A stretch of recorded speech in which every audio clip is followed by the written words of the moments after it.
A paz do Senhor, meus queridos amados irmãos. Aqui quem vos fala é o seu amigo, é o seu irmão, Diácono Gilson. Aleluia. Mais uma vez eu quero pedir licença para entrar na sua casa neste sábado, nesta manhã de sábado, entrar no seu trabalho, aonde você estiver aí, para juntos darmos continuidade aos nossos estudos, meus queridos irmãos, que a gente tem aí realizado, né? Anteriormente, umas aulas aí, a gente começou a falar dos evangelhos, fizemos um resumo, uma leitura, né, de alguns livros e algum material, de alguns materiais que eu apresentei para você a respeito dos evangelhos, Mateus, Marcos, Lucas e João, e demos início aí a um estudo de um manual sobre Atos dos Apóstolos, né? Fizemos aí a nossa primeira aula falando, né, de que Atos dos Apóstolos ele é um manual de missões, né, para a igreja do Senhor, para aquele que realmente busca fazer o ID de Deus, amém? E vamos dar continuidade né, a esse trabalho, a esse estudo. Hoje vamos falar sobre o significado de Pentecostes, né? E aí já quero convidar você juntamente comigo a gente a orar e a ler aqui uma pequena porção da palavra de Deus. Lembrando, né, meu irmão? Eu estou lendo um material, eu não estou aqui, não criei slides nem nada, até porque se eu for criar, irmão, vai demorar um tempo e aí vai demandar muito tempo e eu então vou lendo e à medida do possível a gente vai esclarecendo as coisas para os irmãos. Lembrando, irmão, que eu não sei tudo, né? Eu não sei tudo, tem coisas que eu não sei. Eu só sei aquilo que o Espírito Santo ele me concede saber pela sua misericórdia, e aquilo que ele me concede saber eu procuro passar para os irmãos, e aí os irmãos vão adquirindo material, né? Bíblia de estudo, vão visitando aí mais o Google e colocando ali o que vocês querem aprender, né? Se aprofundar. Aqui eu só dou, irmão, um pequeno resumo, né?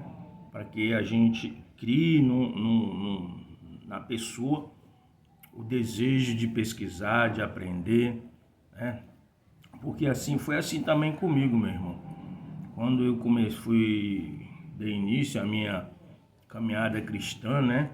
Eu ouvia os pregadores, então eles pregando, e eles falavam certas coisas que não havia na palavra, na Bíblia Sagrada. Então eu ficava me perguntando da onde ele tirou aquilo. E aí eu ia correr atrás, eu anotava, ia correr atrás daquilo que ele falou para verdadeiramente ver se havia respaldo no que ele estava falando, pregando ali no sermão dele, junto à igreja. E é assim que a gente tem que fazer. Nem tudo que um pastor fala, uma pessoa que tem oportunidade para pregar, trazer uma palavra na congregação, a gente deve aceitar. Nós devemos ser como os crentes de Bereia, né?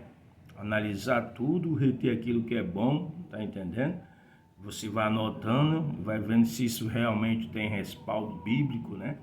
Para você não cair no erro da heresia e ser aí manipulado por pessoas. Louvado seja Deus. Então, meus queridos, vamos orar aqui. Amém? Eu estou entrando nessa hora, irmão, né? Por quê? Porque de manhã cedo eu acordo, né? Eu acordo, faço minha oração, leio a palavra de Deus, né? E depois eu vou, daquilo que eu vou falar, eu vou anotando algumas coisas, né? Para ler, por isso essa demora, né? Eu aproveitei logo também para tomar um café, louvado seja Deus. Pois é, meu irmão, vamos orar e pedir a Deus que Deus nos ajude, né? Lembrando, né, irmão, não é conhecimento que salva. Não é conhecimento secular, por mais que você vá para uma faculdade teológica ou participe de cursos teológicos, seminários, alguma coisa desse tipo, não, isso vai te ajudar a você ter conhecimentos, né? Mas não vai te salvar. O que vai te salvar é a sua rendição, primeiro, a Deus, né? A Jesus, crendo, se arrependendo e testemunhar. O que é o testemunhar? É o viver, irmão. É o nosso comportamento diário, todos os dias, né? Não estou dizendo aqui que você tem que ser perfeito, como Jesus era perfeito, mas é procurar agradar a Deus. Porque quem conhece o seu coração, sua mente, só é Deus, irmão. Eu não estou aqui para lhe julgar e nem para lhe condenar, mas para lhe ensinar aquilo que o Senhor me deu, o pouco que o Senhor me deu, ensinar a você através da leitura de um livro, né? E aí, se você tiver interesse, você mesmo vai ao fundo buscar mais conhecimento para a sua vida, para você que quer ser pregador aí, você que gosta de história, né? Então, tudo isso serve para você, amém?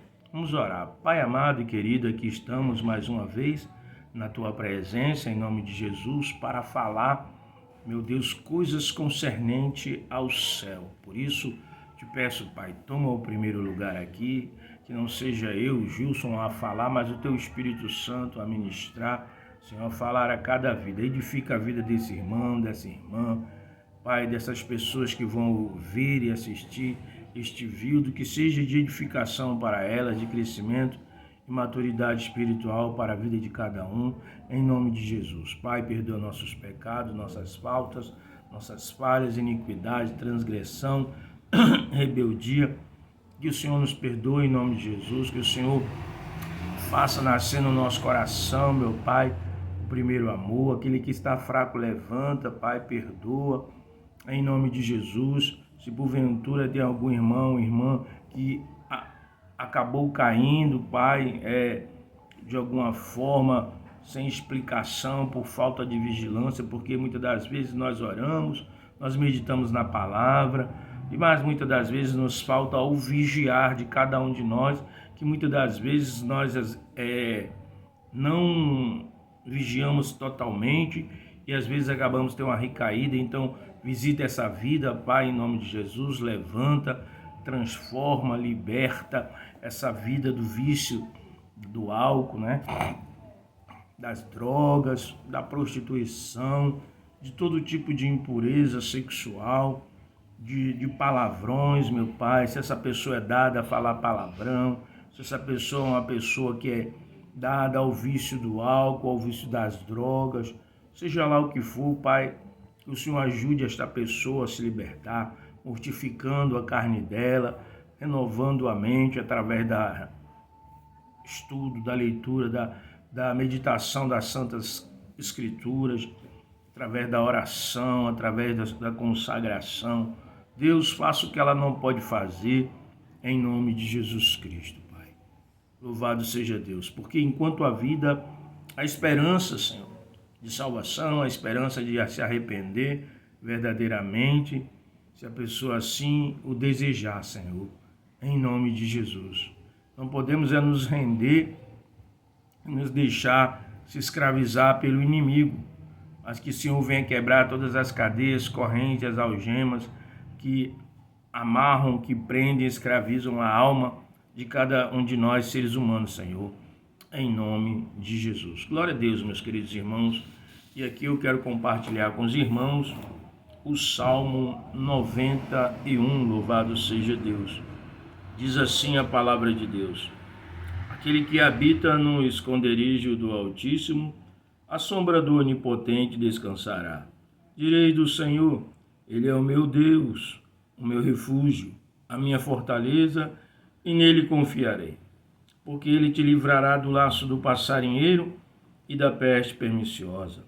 Ele te cobrirá com as suas penas, e debaixo das suas asas te confiarás. A sua verdade será o teu escudo e broquel. Não terás medo do terror de noite, nem da seta que voa de dia, nem da peste que anda na escuridão, nem da mortandade que assola ao meio-dia. 1000 cairão ao teu lado e 10.000 à tua direita, mas não chegará a ti. Somente com os teus olhos contemplarás e verás a recompensa dos ímpios. Porque tu, ó Senhor, és o meu refúgio. No Altíssimo fizeste a tua habitação, nenhum mal te sucederá, nem praga alguma chegará à tua tenda. Porque os seus anjos dará ordem a teu respeito, para que guardem em todos os teus caminhos. Eles te sustentarão nas tuas mãos, para que não tropeces com o teu pé em pedra. Pisarás o leão, a cobra, e a cobra calcarás aos pés o filho do leão e a serpente. Porque tão encarecidamente me amou, também eu o livrarei, poloei em retiro alto, porque conhece o meu nome. Ele me invocará e eu lhe responderei. Estarei com ele na angústia, lhe retirarei e o glorificarei. Fartá-lo-ei com longuras de dias e lhe mostrarei a minha salvação. Glória a Deus, meus queridos irmãos. Palavra abençoada, palavra de Deus, aleluia, que veio ao nosso coração. Louvado seja Deus. Foi esta palavra que Deus tocou no meu coração para que eu viesse trazer nesta manhã, da gente estar abrigado, aleluia, à sombra do Onipotente. Meus irmãos, estamos aí vivendo em um mundo tão tomado pela violência, pela maldade do ser humano. Aleluia, a gente vê o mal tomando de conta da alma das pessoas, né? As pessoas não têm mais conseguido se dominar, as pessoas querem fazer justiça com as próprias mãos. Louvado seja o nome do Senhor Jesus Cristo. A gente vê hoje aí uma matança, né? É o pai matando o filho matando o pai, é o marido matando a esposa, é o namorado matando a namorada, é os filhos matando os pais, são autoridades que abusam das suas autoridades, né? Assim, extrapolando em questão de abuso de autoridade. Então, o mundo está caótico, irmão. São líderes aí mundiais inflamando ódio, guerra, buscando a destruição de si mesmo. O próprio homem, né, irmão, está cada vez mais indo para um abismo profundo. Né? Por quê? Porque está distante do Senhor. E até mesmo aqueles que muitas das vezes era para estar mais atento, mais cheio de paz, da presença de Deus, muitas das vezes a gente vê aí escândalos, né? Envolvendo pastores, envolvendo membros de igreja, envolvendo pessoas que dizem crer em Deus, que dizem ser filhas de Deus. Infelizmente a gente vê os escândalos, né? Mas tudo isso diz a palavra do Senhor que é mister que aconteça, né? Tudo que está acontecendo, irmão, é bíblico, né? Eu não me espanto quando eu vejo um jornal e vejo essa violência tomada aí no mundo, vejo as pessoas fazendo justiça. Eu não me espanto porque é bíblico. A palavra de Deus diz que por se multiplicar a iniquidade, o amor de muitos se esfriariam, né? E é o que tem acontecido, irmão. O individualismo no meio do ser humano, né? As pessoas pensando mais em si mesma, no ter do que ser, né? E as pessoas se preocupando mais consigo. Muitas das vezes já não há mais aquela comunhão, né? As pessoas hoje são individualistas, né? Quantidade de homens ciumentos, né? Que ali a companheira ou a namorada não pode olhar para o lado, não pode cumprimentar outra pessoa, que o cara já fica ciumado, já bate, já espanca, né? É a falta de amor, né? É a falta de Deus no coração dessas pessoas, né, meu querido? Porque a pessoa que verdadeiramente ela tem Deus, ela tem o Espírito de Deus, né? Ela nasceu de novo, ela não pratica isso, né, irmão? Ela não vai matar ninguém, porque ela sabe do valor que tem uma vida, uma alma, né, para Cristo, né? Aquilo que eu não quero para mim, eu não posso desejar para o meu próximo. Louvado seja Deus. Amém. Meus queridos irmãos, a gente vai entrar aí num estudo abençoado, né? Já estamos, que é sobre Atos dos Apóstolos. Então, meus queridos, vamos aqui para o estudo, louvado seja Deus, a qual nós, assim, estamos elaborando, certo? Hoje seria, como disse, essa segunda aula, onde nós vamos apresentar o significado, né, de Pentecoste no Antigo Testamento e também hoje no Novo Testamento. Lembrando, né, meus queridos, que Pentecoste não é esses pulos, essas coisas que você vê aí dentro da igreja, né, as pessoas pulando de um lado para o outro, rodopiando, não. Isso não é Pentecoste, meu querido. Nós vamos aqui tentar trazer, né, de uma forma clara e objetiva o significado de Pentecoste no Velho Testamento, né, e também para o Novo Testamento, para a gente ter um entendimento verdadeiramente do que significa Pentecoste. Amém? Como disse, eu vou usar este material, esta revista, né, aqui, louvado seja Deus. Este manual é um manual, né, irmão, do livro de Atos dos Apóstolos, louvado seja Deus,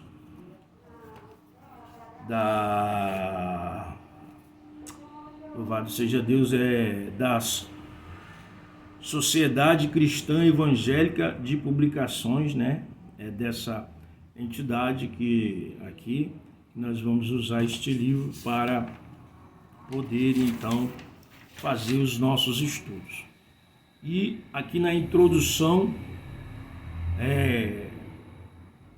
já começa, né, aqui querendo explicar o significado de Pentecostes. Diz assim, introdução: Pentecostes literalmente significa 50º, que era aplicado ao 50º dia após a festa da Páscoa.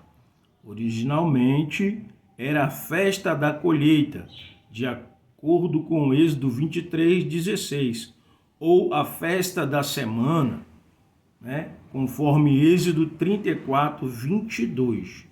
Amém? Ou seja, era uma festa, né, a qual foi concedida, né, ali por Deus. Moisés, ele recebe, né, ali pela lei de Deus, louvado seja o nome do Senhor Jesus Cristo, ele recebe no Monte Sinai, ali Deus entrega para ele, e aí o povo de Israel então vai começar a realizar essas festas, né, de acordo com o que Deus assim o propôs. Louvado seja Deus. Mas antes, meu querido, aí vai falar sobre, após o exílio, veio a ser a grande festa do judaísmo, quando todos os judeus eram obrigados a se reunir em Jerusalém a fim de cultuar Deus, né? Louvado seja Deus. Veja, eu vou tentar aqui explicar antes, né, como se deu essa, porque vai falar do exílio, né? Esse exílio que o povo de Israel ele sofreu, né? Havia o reino do norte, que era Israel, e o reino do sul, que era Judá. E aí, meus queridos, eles vão sofrer, eles vão ficar em cativeiro, né? Ali durante algum tempo, eles vão ficar em cativeiro pela Babilônia, pelos assírios, e essa questão deles realizarem essas festas praticamente vai se perder, né? É uma perda ali, porque eles vão estar exilados, né? Ali com outros povos, e eles não vão ter mais o templo para poder realizar essas coisas devido a isso, né? Durante o exílio na Babilônia, em 586 586 a 588 a.C., a impossibilidade de ir a Jerusalém e oferecer sacrifícios no templo interrompeu as festas agrícolas, tradicionalmente seu formato original. A celebração da colheita, como Shavuot, festa das semanas, trigo, ou Sucote, festa do tabernáculo, dos frutos, deixaram de ser grandes peregrinações nacionais, forçando os judeus a optarem sua fé ao contexto da diáspora, ou seja, devido a esse exílio, eles não puderam mais fazer essas festas, porque houve a perda do templo, houve uma transição espiritual. A perda do templo, o que aconteceu? Eles não, ficaram sem altar, sem os rituais de ofertas das primícias agrícolas, descritos na lei, foram suspensas temporariamente. Essa transição espiritual, o foco deslocou-se dos ritos da terra para a recitação da Torá, o louvor e a lamentação, como está registrado no Salmo 137. Houve uma resiliência, por parte do povo, eles começaram então a fazer essas reuniões nos lares e comunidades, mantiveram vivas, as datas do calendário hebraico de forma na memória e espiritual. Ou seja, então, com o cativeiro, o que acontece? Essas festas, elas vão se tornar interrompidas, porque eles se tornaram ali reféns da Babilônia e dos assírios. Louvado seja Deus. Então, o que era essas festas? O que era, na verdade, então, essas festas? Não era esse pulo que tem por aí, mas eram festas que eles ofereciam frutos agrícolas, a Deus, como gratidão, às coisas de Deus, não essa coisa que a gente vê hoje, e que ir para a igreja, e no Novo Testamento, o que é o Pentecoste para o cristão hoje, o que significa? Para o cristão, o Pentecoste significa o dia em que o Espírito Santo foi derramado sobre a igreja. A gente sabe que lá em Atos dos Apóstolos, no capítulo 1, verso 8, Jesus vai pedir para os discípulos, ficarem em Jerusalém até que do alto eles fossem revestidos de poder. Ou seja, revestidos do Espírito Santo, para poder realizar a obra de Deus, o evangelismo, missões. Está aqui, Mas recebereis poder, virtude ou poder do Espírito Santo, que há de vir sobre vós, e ser-me-eis testemunha tanto em Jerusalém, como em toda a Judéia, Samaria e até os confins do mundo. Então, eles ali vão ficar em Jerusalém, eles recebem esse poder, esta virtude do Espírito Santo, e aí a gente também vai ver isso em Atos 2, capítulo 2, quando vem ali a descida do Espírito Santo sobre as pessoas que estavam ali, e diz que todos ficaram cheios, do Espírito Santo e começaram a falar em línguas, Em que línguas? Línguas de cada pessoa que estava ali representando uma nação. Não é línguas, mas era idiomas. Eles começaram, O Espírito Santo capacitou essas pessoas, dando a elas idiomas, né? Então o Espírito Santo veio, pousou sobre eles e deu a eles para que eles pudessem entender o que aqueles homens estavam falando das coisas de Deus, né? Então eles começaram então a falar das coisas de Deus. Então Pentecostes para a igreja cristã é isso, né? Foi quando o Espírito Santo veio sobre a igreja ali, sobre os discípulos, as pessoas ficaram cheias do Espírito Santo, louvado seja Deus, começaram a falar em línguas, né? Que as pessoas pudessem ali entender das grandezas de Deus, do que os discípulos estavam falando. Não é, meu querido irmão, esse bando de coisas, esses pulos, essas coisas aí exageradas. Então, com derramamento, tornando o corpo de Cristo, ao ser exaltado à destra de Deus. Jesus Cristo se tornou cabeça da igreja. Essa é o seu corpo. O Espírito foi dado em Atos, o único e irrepetível, para encher o corpo, exaltando, pois, a destra de Deus, tendo recebido do Pai a promessa do Espírito Santo, derramou isto que vedes e ouvis, né? Atos, Pedro falando, Atos 2, 22, 13, aleluia. A gente tem aqui, ó, de sorte que exaltando pela destra de Deus e tendo recebido do Pai a promessa do Espírito Santo, derramou isto sobre vós agora que vedes e ouvis, né? Pedro falando às pessoas que ali estavam, porque eles achavam que as pessoas estavam embriagadas, né? Louvado seja Deus. E o que é que significa Pentecostes, irmãos? Eu vou aqui, a palavra Pentecoste, né? Ela vem do grego, que significa Pentecos, que significa quinquagésimo, referendo-se aos 50 dias após a Páscoa. Originalmente, a festa já era celebrada no judaísmo como a festa das semanas, marcando a entrega da lei de Deus a Moisés no Monte Sinai e o fim da colheita do trigo, é o que eu falei, né? Antes do exílio eles faziam essas coisas, né? Receberam a festa.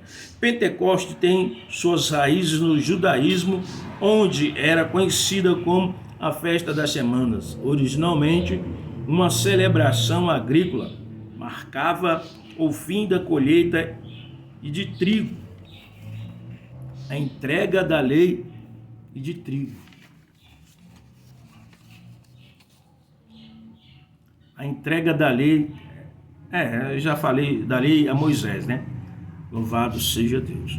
Para os cristãos, Pentecoste adquiriu um significado adicional após a ressurreição de Jesus Cristo e sua ascensão ao céu. Atos dos Apóstolos relata que 50 dias após a Páscoa, os apóstolos e outros seguidores estavam reunidos quando ficaram cheios do Espírito Santo. Foi o que eu falei.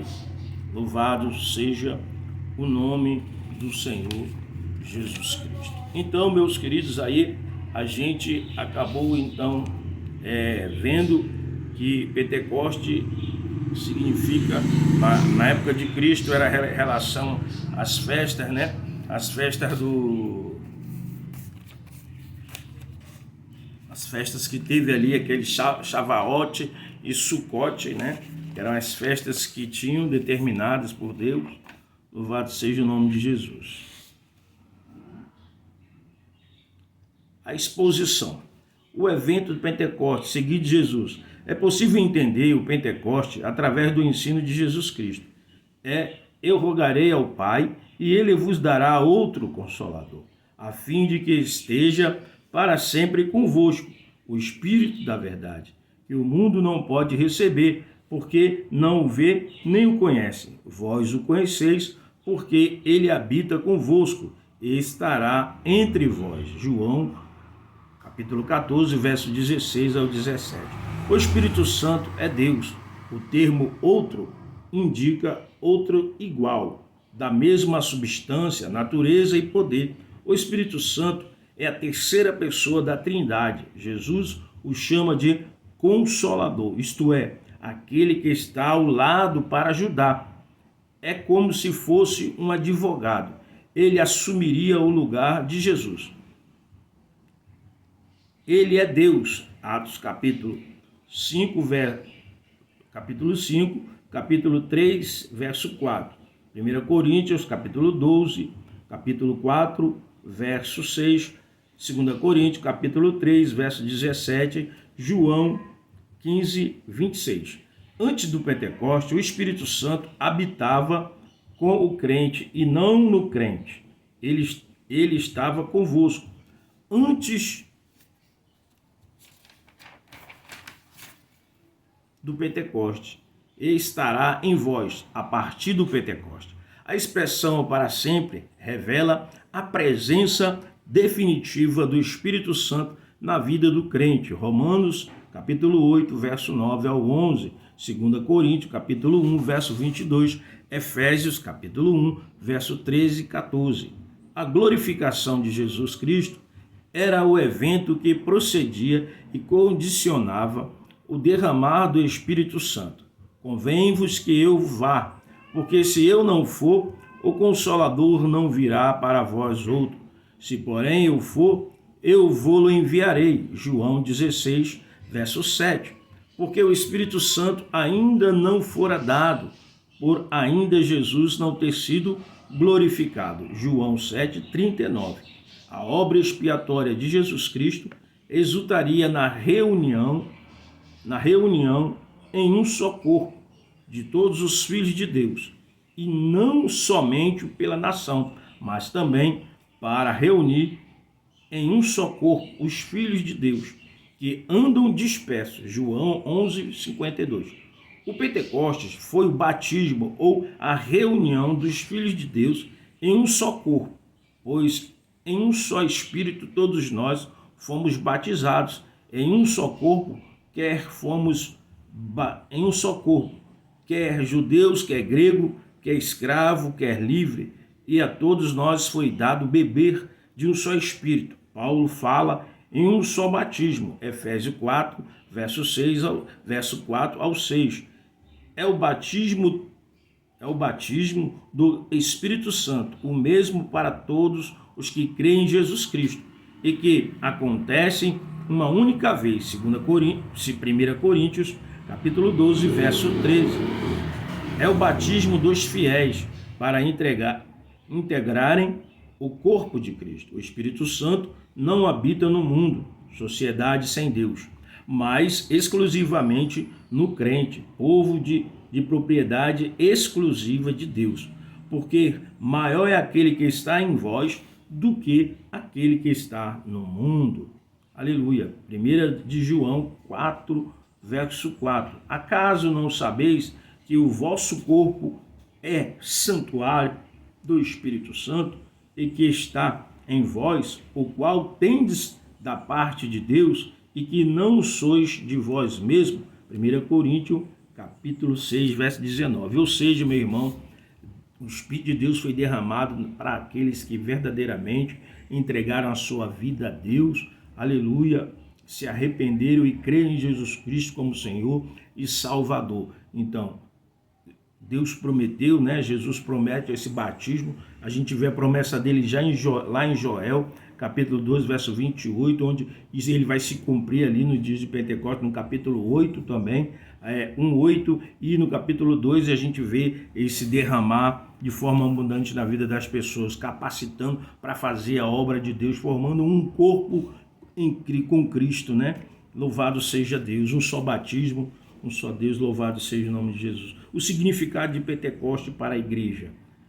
Martin Lloyd-Jones, ao resumir o significado do Pentecoste, diz: o grande propósito de Pentecoste era oferecer a prova final do fato de que Jesus de Nazaré é o Filho de Deus e o Salvador do mundo.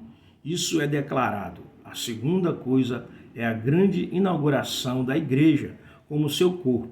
E a terceira é uma prova do fato de que essas várias pessoas que são acrescidas à igreja são membros do corpo. Em Atos 1:8, Jesus diz: mas recebereis poder ao descer sobre vós o Espírito Santo, E sereis minhas testemunhas, tanto em Jerusalém, como em toda a Judéia e Samaria e até os confins da terra. Segundo Jesus, o Espírito Santo capacita a igreja para ser testemunha dele no mundo. É o poder sobrenatural necessário para tornar a mensagem do Evangelho efetiva àqueles que o ouvem. A igreja que foi comissionada pelo Espírito ressurreto, segundo o Evangelho de Mateus, capítulo 28, verso 19 ao 20, a pregar as boas novas a toda criatura, é batizada no Espírito Santo, no Espírito, no Pentecoste, para com poder executar a sua tarefa. João 20, capítulo 20, verso 21 e 22. Esse princípio estabelecido por Jesus Cristo, o Espírito é o que vivifica a carne. Para nada aproveita as palavras que vos tenho dito, são Espírito e são vida. João 6,63. É a chave para compreendermos a importância da ação e do poder do Espírito Santo na evangelização. Evangelismo é trazer uma mensagem sobrenatural, a graça e o amor eletivo de Deus por pecadores, perdidos e indignos, com o objetivo sobrenatural, ressuscitá-los da morte espiritual para uma vida eterna de íntima comunhão pessoal com Deus. Mas esta mensagem sobrenatural, com a sua meta sobrenatural, só pode ser transmitida por um poder sobrenatural, suficiente para sobrepujar o estado de morte do homem natural. 1 Coríntios, capítulo 2, 14. E é a perversa oposição do mundo, da carne e do diabo, afirma Douglas Kelly. A igreja que tem a missão evangelizadora precisa do poder do Espírito Santo para concretizá-la. Pedro, João e Paulo entenderam assim. Tendo eles orado, tremeu o lugar onde estavam reunidos. Todos ficaram cheios do Espírito Santo e com intrepidez anunciavam a palavra de Deus. Atos capítulo 4, verso 31. A minha palavra e a minha pregação não consistiam em linguagem de demonstração no espírito de poder para a vossa fé, mas de apoiar na sabedoria. A minha palavra e a minha pregação não consistiam em linguagem persuasiva de sabedoria, mas em demonstração do poder, em demonstração do Espírito e do poder, para que a vossa fé não se apoiasse em sabedoria humana, e sim no poder de Deus. 1 Coríntios 2, capítulo 2, verso 4 e 5. Ou seja, o que é que está dizendo aqui? Que eles não dependiam de palavra, né? Paulo fala, né? Não é de palavra, sabedoria humana, mas é o que é o próprio poder de Deus, né? Que coloca no homem a virtude, as palavras corretas que tem que ser dita para as pessoas, aquilo que elas precisam ouvir naquele momento, da parte de Deus. Não é conhecimento humano, capacidade humana, né? Mas o próprio Espírito que capacita cada pessoa, homem e mulher, que assim ele deseja daqueles que uma vez o aceitaram, creram no seu poder, se arrependeram dos seus pecados, estão vivendo de acordo com a vontade dele.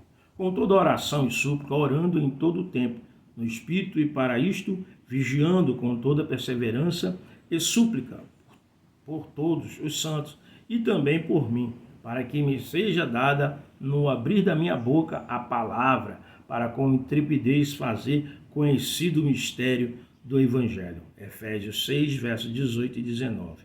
Não haverá eficácia do trabalho de evangelização realizado pela Igreja sem o poder do Espírito Santo. É por esta razão que o primeiro sermão pregado após o Pentecostes pelo apóstolo Pedro produz a convenção de aproximadamente 3.000 pessoas. Então, os que lhe aceitavam a palavra foram batizados, havendo um acréscimo naquele dia de quase 3.000 pessoas. Veja, meu querido, Pedro ali pregando, 3.000 pessoas aceitaram a Jesus. Mas Pedro não estava falando de si mesmo ou falando palavras, sabedoria humana. Ele estava imbuído do poder, da autoridade do Espírito Santo, que a ele foi dado. E ele, com esse poder, com essa virtude que está na vida dele, pessoas se renderam a Cristo. Então, ou seja, não é trabalho humano, é um trabalho do Espírito Santo realizado na vida daquele a que ele usa, né? Para fazer o que? O evangelismo, a missão, pregando. E não é o homem que convence as pessoas do pecado, da justiça dos justos, mas o Espírito Santo de Deus é quem faz essa obra. Nós apenas temos que pregar, e pregar no poder de Deus. Louvado seja Deus. O Espírito Santo, através da pregação bíblica, compungiu o coração dos ouvintes, produzindo arrependimento. Douglas Kelly resume: para que o evangelismo seja efetivo, é necessário que o Espírito Santo, acima de tudo, apenas a sua unção pode embelezar o caráter daquele que traz a mensagem do Evangelho. Somente ele pode abrir o coração dos pecadores para serem iluminados e renovados quando lhes testificar da absoluta verdade da palavra, da palavra pregada que ele mesmo inspirou, ou seja, é o próprio Espírito, irmão. O homem não tem capacidade nenhuma de convencer ninguém. Se aquela pessoa que está anunciando a palavra, ela não estiver imbuída do Espírito Santo, né, revestida do poder, ela nada pode fazer de si mesma. Ela pode conhecer, se uma pessoa intelectual, conhecer toda a erudição que este mundo possa oferecer, as melhores faculdades do mundo, se ela não tiver o Espírito Santo, ela não tem essa condição de convencer ninguém, porque só o Espírito Santo pode penetrar na alma da pessoa para fazê-la entender que ela é pecadora e que precisa se arrepender dos seus pecados e reconhecer que Jesus Cristo é o Senhor e Deus verdadeiro. Aleluia. Conclusão, meus irmãos. Após o Pentecoste, Atos 2 estabeleceu uma norma que vigora até a segunda vinda de Jesus Cristo. Toda pessoa recebe o Espírito Santo, não como resultado de boas obras, mas pela pregação da fé. Gálatas 3, verso 2 e verso 14.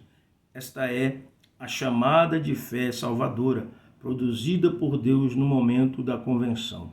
Respondeu-lhe Pedro: arrependei-vos e cada um de vós seja batizado em nome de Jesus Cristo para a remissão dos vossos pecados e recebereis o dom do Espírito Santo, pois para vós outro é a promessa para vossos filhos e para todos os que ainda estão longe, isto é, para tantos o Senhor nosso Deus chamar. Atos capítulo 2, verso 38 e 39. Também é imperativo divino que todo cristão busque a plenitude ou o enchimento do Espírito Santo.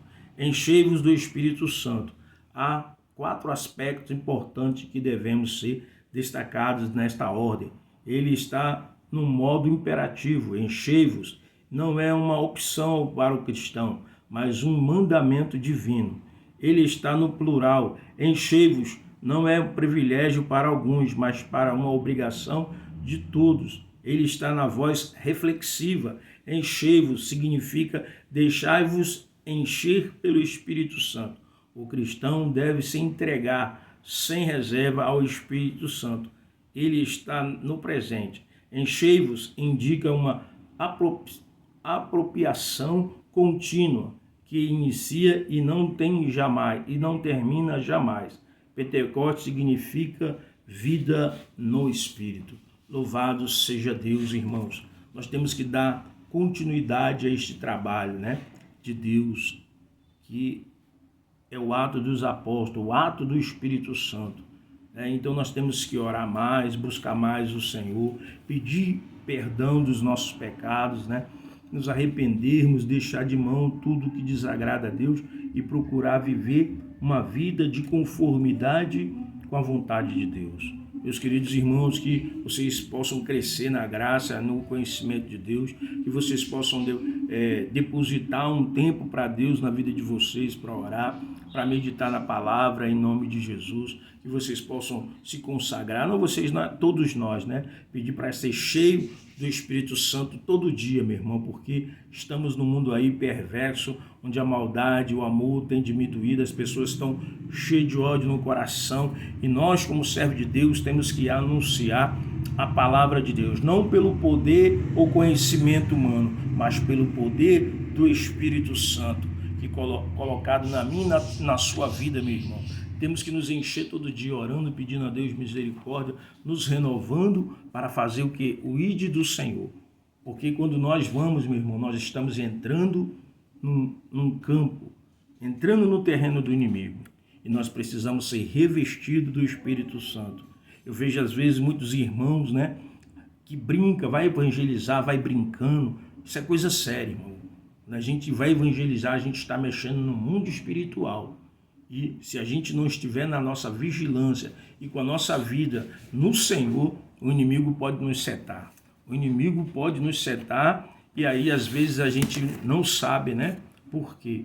Por quê? Porque a gente às vezes leva as coisas na brincadeira quando vai evangelizar, não vai com um compromisso sincero de ganhar almas para o Senhor, pois o objetivo do evangelismo de missões é ganhar almas para Deus, é tirar as pessoas das garras do diabo e trazer para o reino de Deus. Amém, meus queridos irmãos?